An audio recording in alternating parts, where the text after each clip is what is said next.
My dear Muslim brothers and sisters, at first take my salam. Assalamu alaikum rahmatullah. I am Muslim, so I come today with Islam because the Islam is the great religion in the world. We cannot live without Islam. And the Quran is the most authentic and original book in the world, whereof there is no doubt in it to guide and those who are muttaqin.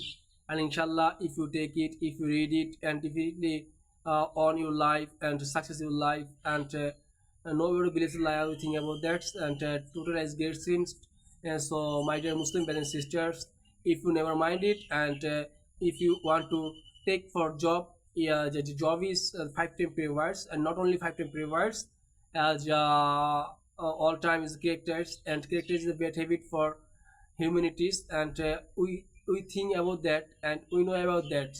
The money loss, nothing loss, health loss, something loss, and character loss, everything loss. So, my dear Muslim brothers and sisters, are you want to be success of your future life, and are you want to good moment for your life, and are you want to enjoy of your life? Definitely, you must need and must need it. And name of Allah Ta'ala. The Allah's name is Ar-Rahman Ar-Rahim wal Malik wal Quddus wal Salam wal Mumin wal Muhaymin wal Aziz wal Jabbar Mutakabbir. This is the 10 name of Allah Ta'ala. And inshallah, Allah Ta'ala look everything, Allah Ta'ala know everything, Allah Ta'ala can do everything at a time. So if you try to work as a change of my habit, change your habit, definitely we must need that Iman or Amal in a class. Inshallah, Allah Ta'ala proof of my life, Allah Ta'ala develop of my life, Allah Ta'ala develop for your life. Inshallah, see you next. Goodbye.